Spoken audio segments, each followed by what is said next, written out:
Thank you for joining today's session, Digital Tools for Meaningful Feedback. Also, just as a reminder, we have the bookmark, if you bookmark our e-learning website, which is dcsd.bit.ly, DCSD e-learning. And then in the teacher tab, there is a password, and that password is DCSD Transforms. If this is your first time joining us today, you also want to go ahead and join my Schoology course, and that course code is down at the bottom, and it's in a couple of other places as well.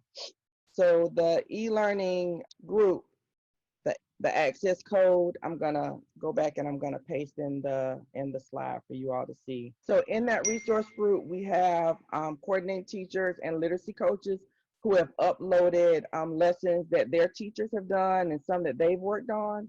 So especially since we're going to be doing this to the end of the year, you may be able to find something that you can use with your students. You just would, make a copy of it and then work on tweaking it a little bit. So two things. There are two different things to join. One is the course.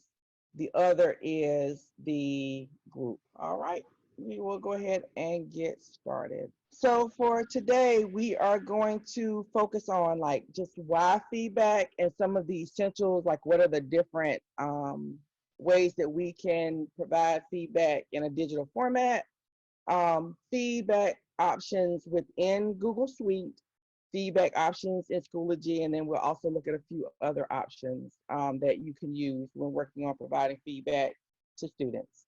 So the first question is just in general, like the importance of feedback. So why is feedback important? Why is it important to provide feedback to students? And if everybody would just kind of type their responses in the chat. So students can improve and learn from their mistakes. Yep. To reassure understanding, so students will know what they need to do to improve, make corrections to misunderstandings or celebrate successes, absolutely. To help to make sure that they are on the right track. So helping them become aware of their strengths and weaknesses. Let students know that if they're understanding the material correctly, exactly. Helps clear misconceptions, provide directions and comprehension. Absolutely. Keep students on track. And it is a form of motivation. So we know that there are like different types of feedback as well, like that we could give to students. So, and I saw like based on some of your answers, I saw like the different types. So we know like in one case it's just like validation feedback, like where we are complimenting them on things that they are doing. All right. And then in some other cases, like then we know that like another type of feedback would be like instructional feedback. Um, so like telling them things that they did really well, but also providing them assistance on things that they need to go back and learn and do. And I think, right now, those are things that a lot of times we would just give verbally to students. But since we don't have that option anymore, we are trying to figure out ways that we can make sure that students are aware of how they can go back and fix that because we just don't have our hands on them every day. So today we're going to talk about 4 different types of feedback. One would be like annotations, so notes or comments that you can add to essays or other assignments. Audio files, a sound file of your voice giving feedback to students' work. Video, a recorded file of you offering feedback either as a talking head, a screencast, or a mix of both. And then rubrics, online scoring guides to evaluate students' work. Out of those 4 types of feedback that we'll kind of look and highlight today, if share with me the ones that you have used in the past already. Like what are some ways that you're currently providing feedback to students? Videos and comments, annotations and rubrics, written type comments, comments on specific sides, emails, right? All of those are exactly excellent ways to provide feedback. So the first thing that we're gonna, or in the Zoom conferences, just having those conversations. So that's definitely an opportunity to provide feedback. Yeah, I think for most of you are already aware that like Cameron's with my mom, And so like as they're looking over things, like my mom will go about so far, and then after that she'll say, go ahead and text your teacher for that one-on-one session. And so then like having those one-on-one calls, and just having conversations, or even small group calls with students that are having similar situations, is also a great way to do those things. So providing feedback anywhere. This particular one I found really last week is probably one of my new top favorites. It's called the talk and comment option. So I am going to drop the link in the chat, but I'm also going to, if you just, to be perfectly honest, the easiest way to do it is just open up another tab and search for talk and comment Chrome extension. So it's this top one, talk and comment voice notes anywhere, Google Chrome. All right, so does everybody know how to give a reaction? Once you found it, if you'll go ahead and give me a thumbs up reaction so that I'll know where everyone is right quick. Right, so while you continue to look, we'll just kind of talk about what that feature is and does. So talk and comment is an extension that actually allows you to record and send voice notes on any site. It can be played even if you don't have the extension installed. And so for our students who have iPads, extensions aren't an option. So even though they can't add that extension to their iPad, they can still hear your voice comments. So in order to utilize that feature, I'm gonna move this over. So like if you look at my screen over on the right, you see the talk, that little icon. Once you click on it, it automatically starts recording. So now, so one of the downsides to that is that you need to be ready because there isn't a trimming option, but so you would record, it automatically starts recording. You click the green check, and then you get a note link that you can paste into any place where there's a text box. That could be as a comment in Google Slides, that could be in Schoology, wherever there is a talking, a text box, you just paste the text box. So I'm gonna show you what that looks like. Now, the other thing is it doesn't save, so grab it while you have it, because after you click the X or you close out, then it's gone. You don't have access again to it. So I always like to show you I think at this point about everybody knows who my little guinea pig is, Cameron. So for her, all right, so I'm actually in my test slide that I made for Cameron. And if I add that link as a comment.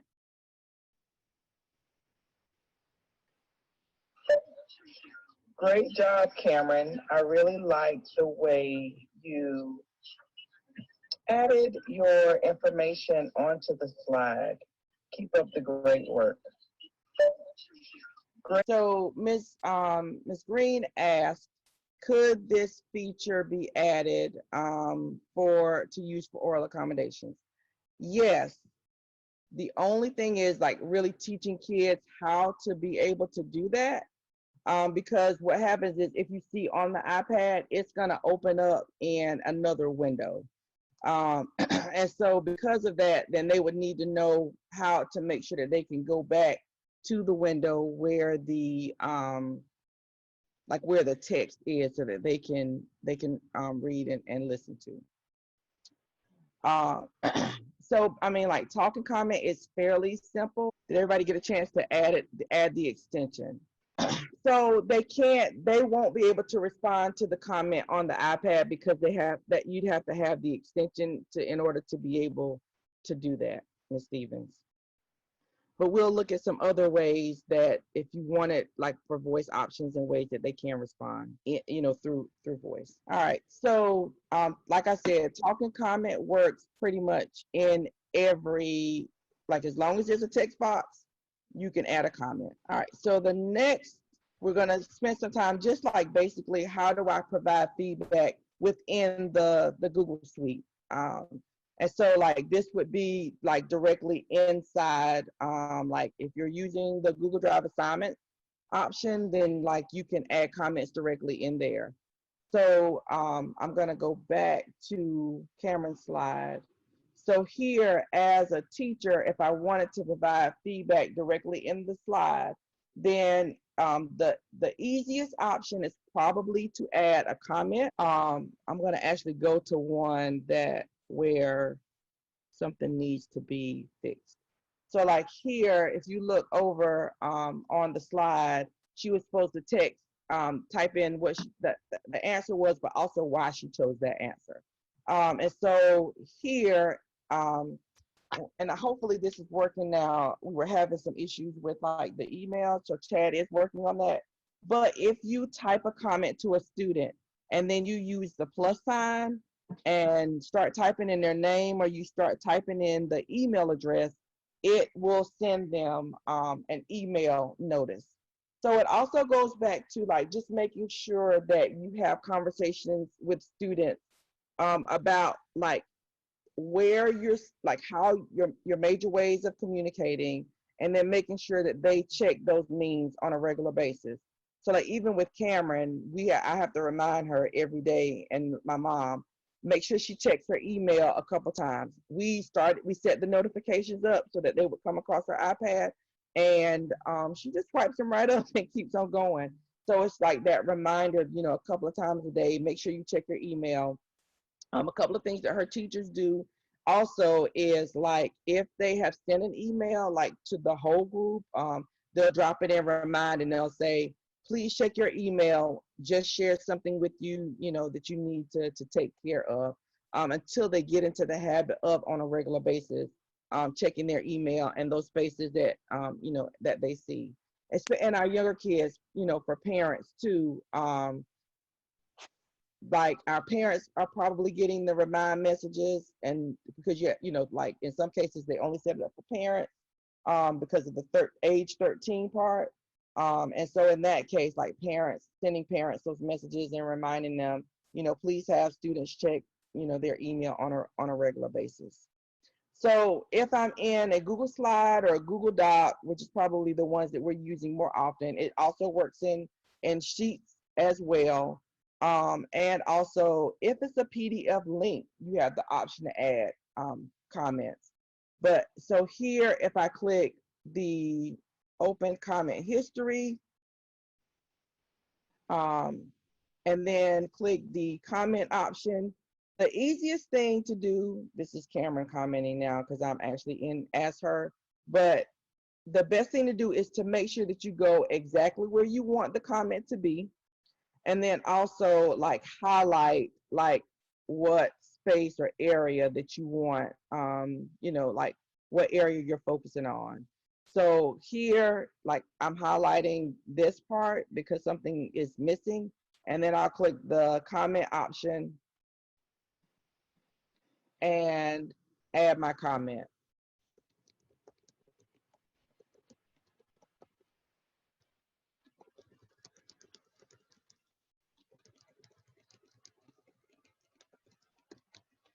So if she's sending it to me, if she starts typing in my name, in most cases it will come up, and then she can just click on it. And so then here she's assigning it to me, and I will get an email notifying that she's updated it.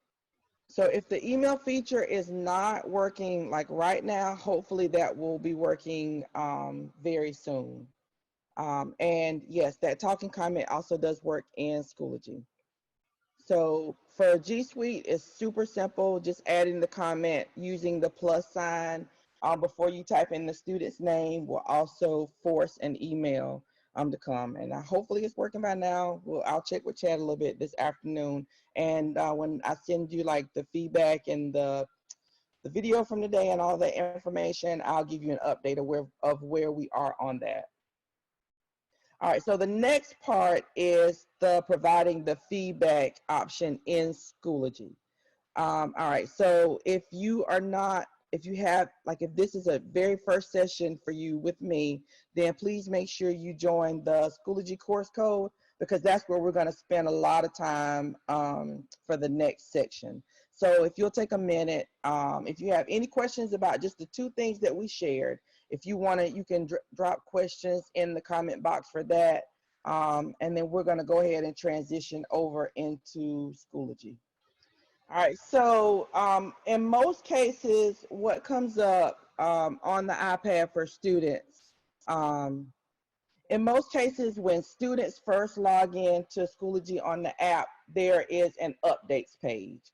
And that updates page is fueled by the updates options for you in your course.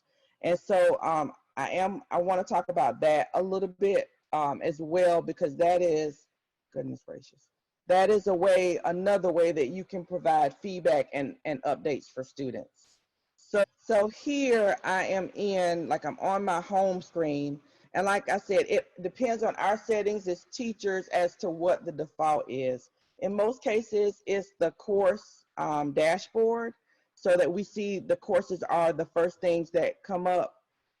If you look over here, there's a tab that says recent activity.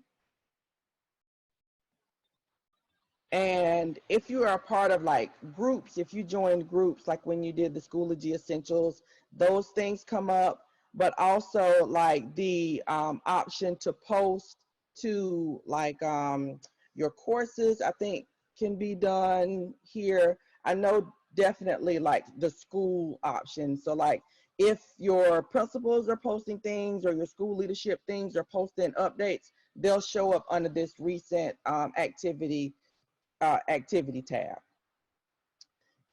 Once you're in a course, you also have the same option to provide updates. So like here, my materials is my default that shows up.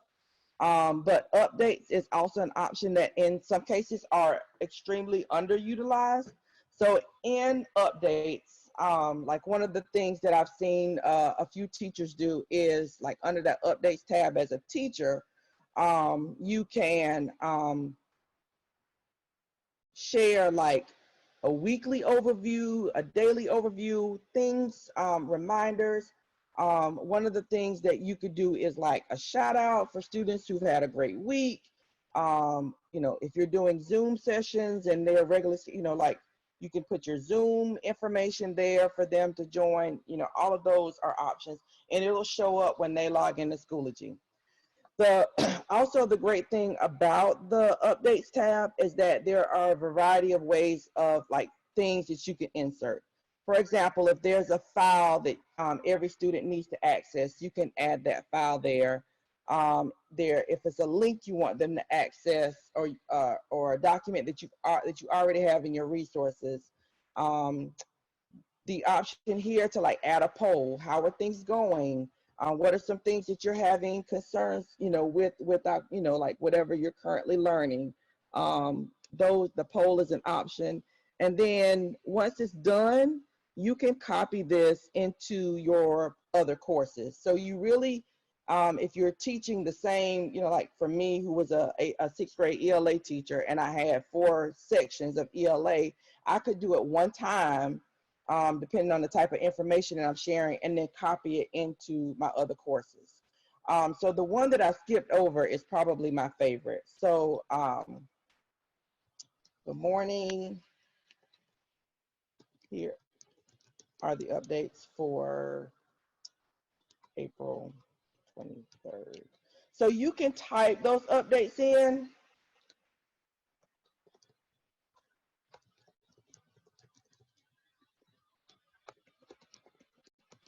All right, but then here, that microphone that I didn't click, that I skipped over, is where you can also add an audio recording for students and audio and video.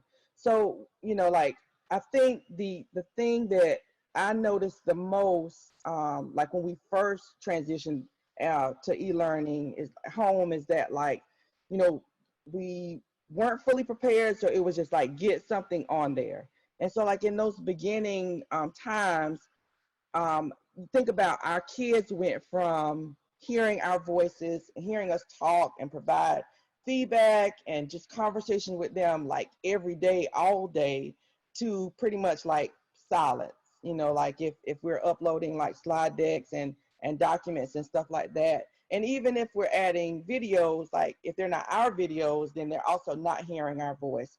And I do remember my kids saying that they preferred to hear my voice over anybody else's voice of some random person that they didn't know. Even when we, you know, were in school and like we were doing, I was using Edpuzzle or videos like for some direct instruction or some feedback and updates. So here for the recording type, you can select audio or video. And the other thing that we should, you know, type, keep into consideration is that for most of our kids, maybe not upper, middle, and sometimes it depends on the child, like they're receiving assistance from a parent that may or may not have the same skill set that they do. You know, like, you know, we know that we have some parents that are probably still struggling to even understand the information that they're getting. So to be able to add an audio piece, we think is super important. So you click on the microphone. If I select audio only, start recording. Good morning, it's Ms. Jefferson. Today is Thursday, August 23rd. Our focus for today is blah, blah, blah. Remember, tomorrow is R cubed. If you have any questions or concerns, you can always email me, send me a remind message, and we can set up one-on-one Zoom sessions if you like. The best place to start is, you know, at this particular activity. You can kind of put whatever you want. Stop recording. And then you can insert that recording directly into the update and then click post. And students can click on it and listen to it. Now, of course, you know, the downside of that is that they do have to have internet access, and, you know, in order to be able to do that. The same thing for the video feature.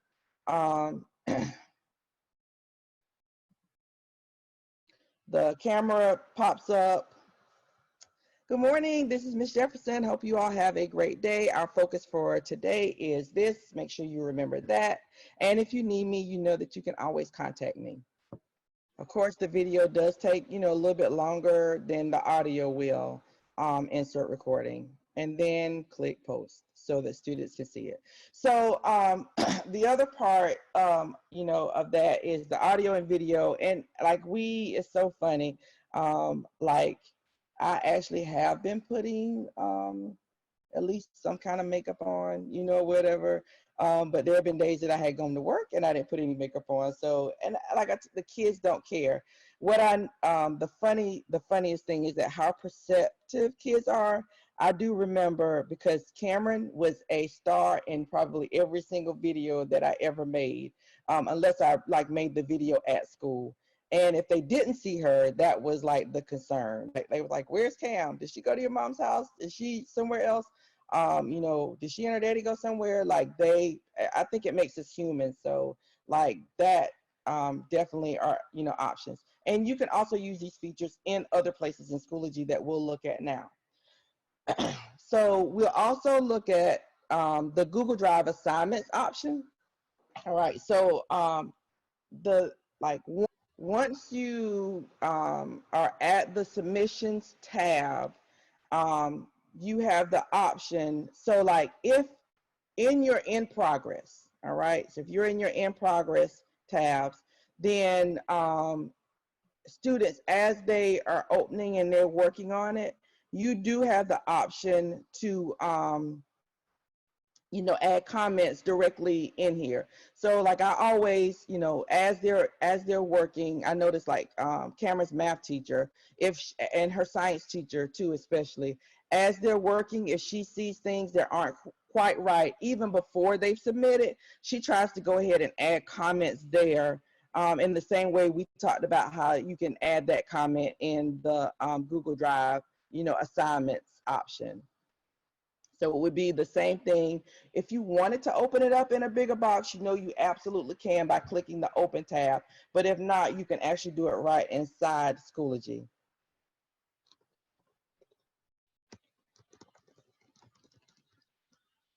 And then again, if you type in the student's name with the plus sign, same option, you add the comment. But after they have submitted, and I always do this last, like after they've submitted and we've gone back and forth. So like if something isn't right and they need to unsubmit, I unsubmit it for them or have them do the unsubmitting. And then I will then, you know, go back and forth.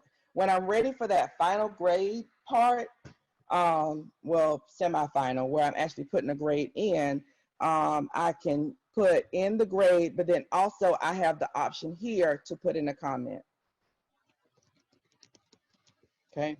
All right. So like here, if I'm using Google Drive assignments and I have a text box, I can also add the talking comment right here. So I just click on, because that extension shows up always right on the side. I'm going to click on it. Hey, Cameron, still missing some of your rationales on your multiple choice slides. You still have the opportunity to fix this, but since we're at the 2-week closure, I'm going to add this grade. Once you're done, you can send me an email and I'll go back in and take another look. So now I have the link and I can paste it in. And then I want to make sure that I click share gradebook comment with student and then save it. All right, so I'm going to transition over to Cameron so that you can see what that looks like now on her end. So now I'm in as Cameron, and then once I can click on comments and I can see that comment, and then grab the link, I think. If not, I might need to work on that. For some reason, it should show up as a link. It's not, so I'm going to check that out. Yes, the other day it did. All right. So now, so, you know, like in the Google Drive assignments, then that would be like the way that you would provide feedback to students. And those are things that parents can see. Now, I do want to share, if I have set up my gradebook in Schoology, then now I get a chance to see a couple of things. All right, I get a chance to see like if, well, she does too. She gets a chance to see any, like if a submission has been done, then you see like the little paper option. She also can see the comment and the grade that's been provided, okay? Now, but you do have to set up your grade book in order to be able to see that. Now, you can set up your grade book and not, I mean, even if you're opting not to use, like to put grades in, you can still set up your grade book. So that way, once they make a submission, parents, and they can see like if there's an assignment and there's no paper option there, then they know that there's not a submission there. As a teacher, if you look in the grade book, same thing, and again, parents see similar when they're in.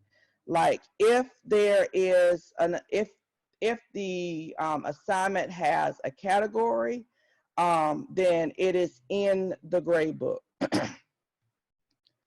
And any person that has submitted an assignment, you get a chance to see the that little paper icon that shows you if things have been submitted. If there are comments, then then that's also available as well. All right, so then the next thing that we're going to share, gosh, time is flying, is using rubrics in Schoology. All right, so um, the grade books it's not mandatory, it is recommended. Your parents and your students, it makes it difficult if you don't have at least your category set up, because then parents nor students can see what's submitted and what's not. I think it makes it difficult for the teacher as well to try to figure out who has at least submitted and done once. I mean, at least submitted it. When you add the categories to the assignments, that shows up in the grade book. Whether you put a grade in there or not, I think is optional. But if you don't add a category, if you don't set up your categories, or you use like ungraded, then they're not going to be able to see what, at a glance, what has been done. And the same thing for teachers as well. All right, so when using the rubrics in Schoology, you can create rubrics that can be used in a variety of ways to provide information for students. So if you are in go ahead and make sure that you are in my course, and then click on,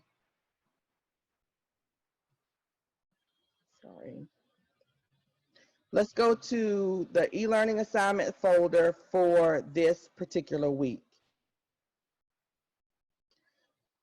So here I've got 3 examples that I've shared with you. The first one, so all of these are like project-based assessments, knowing that we're at the end of the school year, and frequently as we're closing out, we're wrapping up and we're reviewing, we provide students with some type of like mini project that they can do, and knowing those, like, we're using that to see how much they understand overall the concepts that we've worked on for the entire year or a certain section. So this first example that I'm going to show you is it's called the constructive response to imagism. This was actually an assignment that Elizabeth Thompson at Mayo High School provided her students. And so I was kind of looking for some rubric examples. And I know, like, as far as the content, it may be a little bit over our heads, but at least we can see kind of what everything looks like. So, if we've talked about it before, one of the things that we want to make sure that we do right now is over communicate. So here in the description, we always recommend that you provide some type of directions for what the assignment is. So here, the directions, they're using Imagism Techniques by Ezra Pound. They're looking at the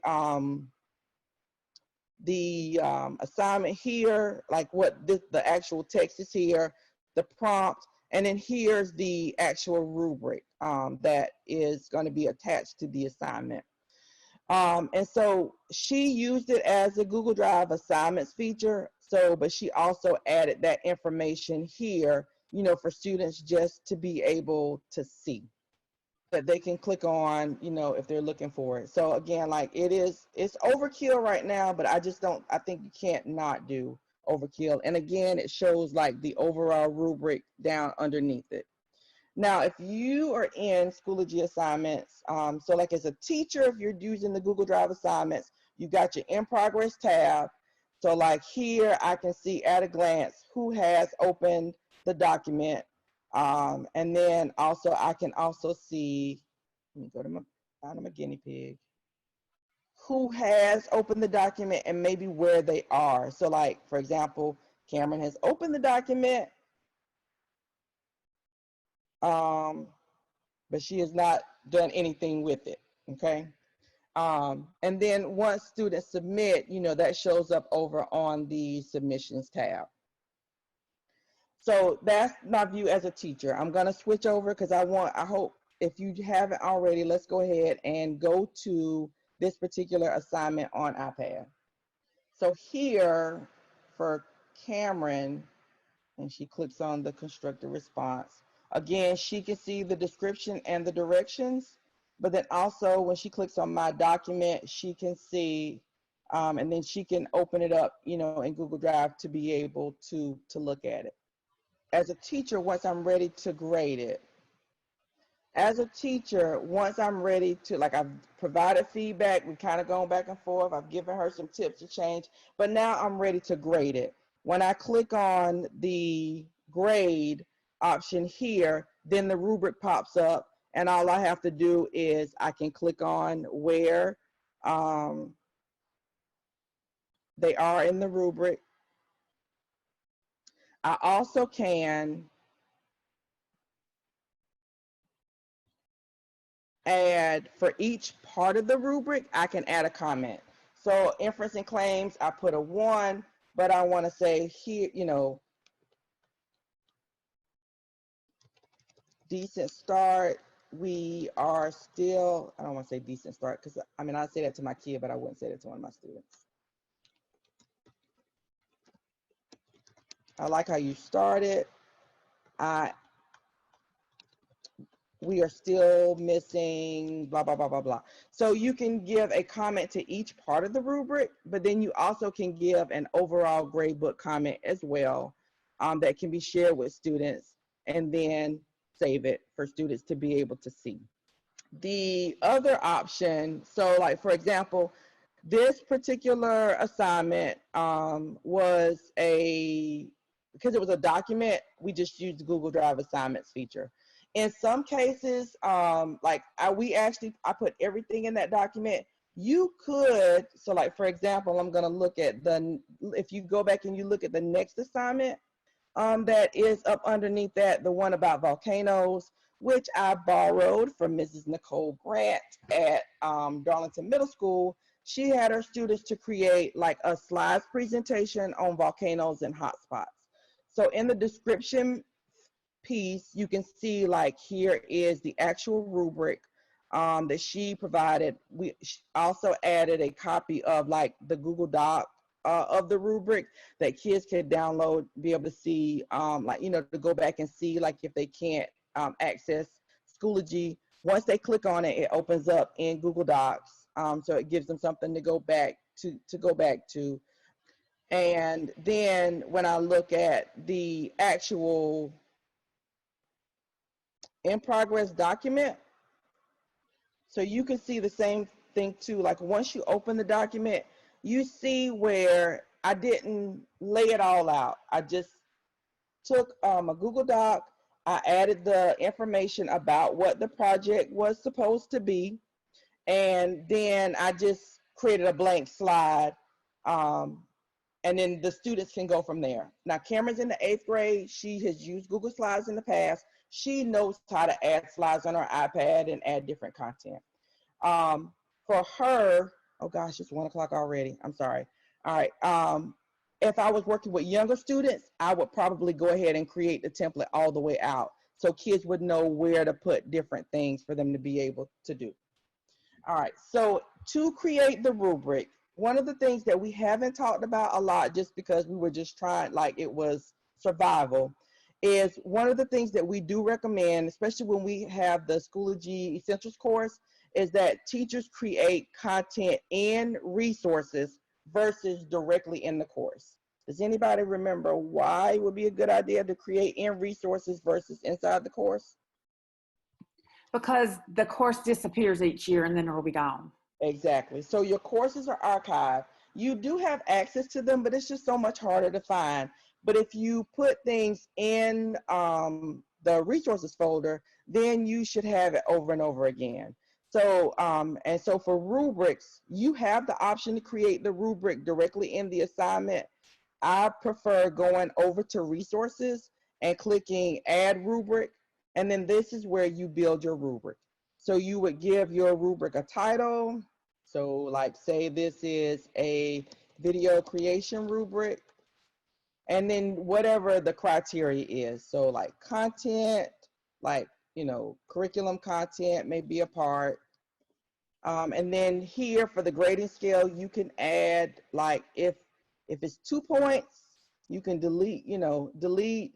If it's 5 points, you can add. You would just kind of need to change like so here I'll change this to 3, 4, 3, 4, 5. If I needed to add another criteria, I could.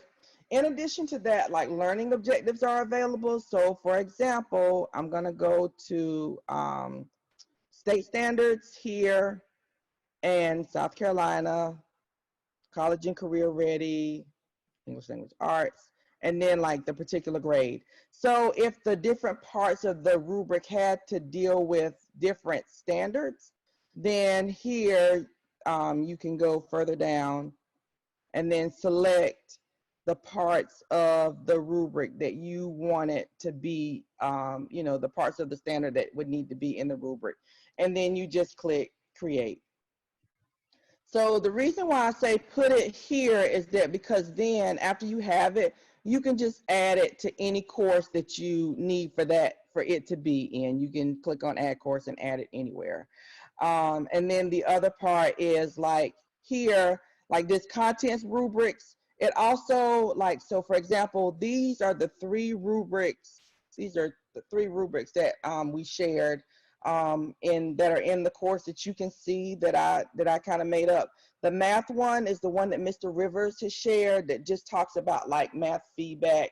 So how students can, especially now because we don't see them, like, and we talked in other sessions about the screen recording feature where students can record their thinking.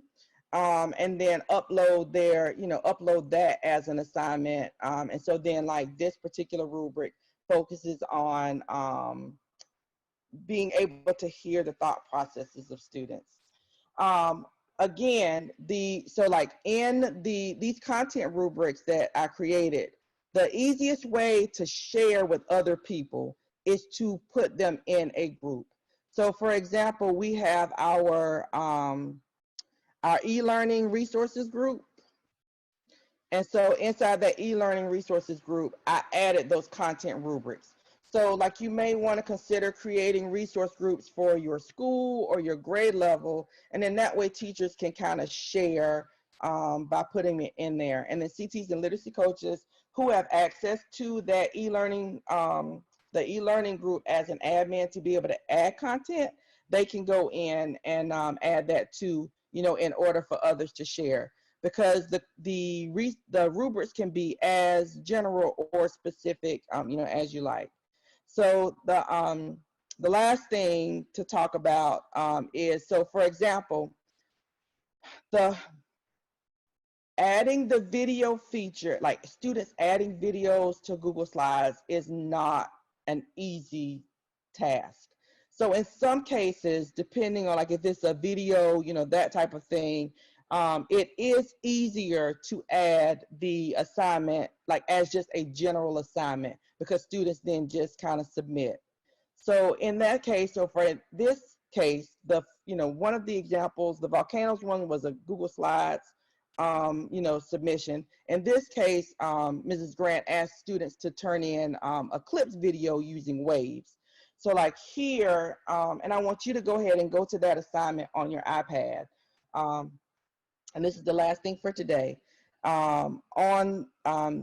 Like as the assignment, you can then go ahead and create, like add your descriptions. You can even add a sample to the assignment for students to have, and then add the rubric criteria is attached here.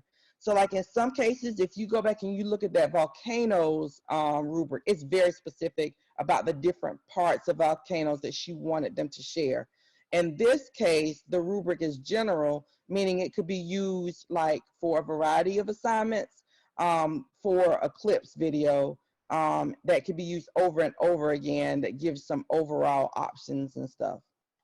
So now one of the good things about that particular feature is that, so it's easier for students to upload, you know, like videos and stuff in that way that you can see, but also if you're adding, like if you're creating just like general assignments and not using the Google Drive assignments, like for projects and stuff like that, you do have the option to add feedback, you know, over here on the side. So you can see here where I typed the response and I added a video response. Hey Cameron, great job so far. I really liked your posters and the way you introduced yourself and your work. I did notice that there are some citations missing, especially in the electromagnetic session. All right, and so like the same thing for audio. Hey Cameron. It's the same thing. All right, but then also when I click on here, the rubric opens up, same option. I can click at a glance on where they are as a part of the rubric. It automatically shows up here. And I also have the option to add comments to that particular criteria of the rubric. Those are the options. What I do like about, like, it's like with video, everything else, I mean, is fine, but like before video, like looking at them submitting it in this way also allows me to play the video while the rubric is open. Hey guys, it's me Cameron, and today we're just talking a little about waves. Some people ask, what is a wave? So in that case, I can kind of watch the video, press pause, you know, and work on the rubric piece at the same time. And so we also already kind of looked at the video audio feedback. If students are submitting projects, creating a regular assignment submission allows you to add voice and audio comments to students' work. And knowing that you can use the talk and comment for Google Drive. All right, so are there any questions? So remember, I'm always kind of going through things fairly fast.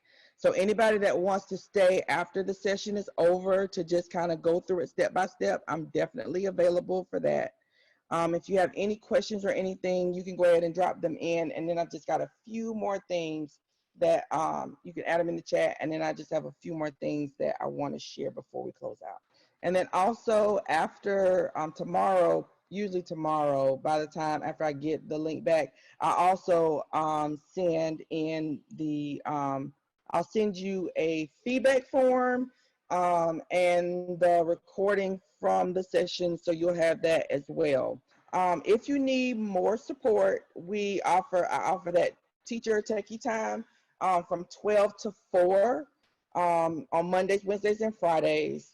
And then if you need, like, that doesn't work, we can work it in. I just have meetings, like we have our lunch and learns on Tuesdays and Thursdays. And then I also like to join in on Natisha and Jerry sessions as well. So don't forget that we also offer lunch and learn sessions now for content on Mondays and Wednesdays for teachers. So if you did not join this week, please, I would definitely recommend that you join the other sessions because they are absolutely phenomenal. Tisha's session yesterday focused on like some of the things that we've already talked about, like we've talked about the how-tos of creating videos, or instructional direct learning for students. And then Natisha shared examples of what that looked like and also feedback. Also remember, if you have not already earned yours, DCSD Apple teachers get an Apple Pencil. So if you got your Apple Pencil, you signed in, you filled out the form before, but you didn't have a chance to go through the training, then all you need to do is just go to the link here down at the bottom of the screen and just refill out the form. And we're scheduling like drop-offs or meet-offs for for Apple Pencils. If you have not gotten your Apple Teacher certification at all, you want to go to link number 1, appleteacher.apple.com. There are 6 quizzes that you take for this group. Because all of our students have iPads, you have to take it in the device that your students have. So everybody in this group needs to get their Apple Teacher certification on an iPad. And then once you get that certification, you fill out the form and we'll arrange for a drop-off or a meet-off spot for you to get your pencil. So next week will be a new topic. So we do the same sessions on Tuesdays and Thursdays. Next Tuesday's topic will be talking about digital tools to check for understanding. And I actually have one that I'm really excited about that also does digital tools and feedback. at the same time. So I'm excited about that for next week. So I'm going to put the sign-in link again for anybody who was unable to sign in. And that sign-in link then puts you on the email list to get the feedback form. And we also send like the video because we're still kind of finalizing our professional development site for everybody. So the sign-in gets you the email to the session, but you have to complete the feedback form in order to get the hour of credit for the session. All right. So hopefully today was beneficial to everybody. Let me know how I can help you in, like, I think thinking about now that we know that we're definitely not coming back, and I've already had my breakdown about it, like how can I shift and change and just improve? Like, we're seeing some really great things as we go look into courses and content. But then how can I continue to improve on things that, you know, to make things a little bit better for my students and my parents, and also me, you know, in productive, like for productivity tools or things that's taking you for a long time. If there's something like the last session that we did talked about, I don't know. Oh, audio and multimedia tools. And then the session before that, we just kind of did a basics, like all about Schoology, using the Google Drive assignments piece and stuff like that. Our options, you know, like, so if you miss those sessions, just let me know and we can kind of set up something. Or if you're saying, gosh, she went super fast, I need some more help, we can do one-on-one or small group sessions that way. So just let me know how I can help you. All right, so anybody that wants to stay, please stay. And for anybody that needs to leave, go ahead and leave. Take care. Anybody that wants to stay, feel free to stay, and we'll do some how-tos.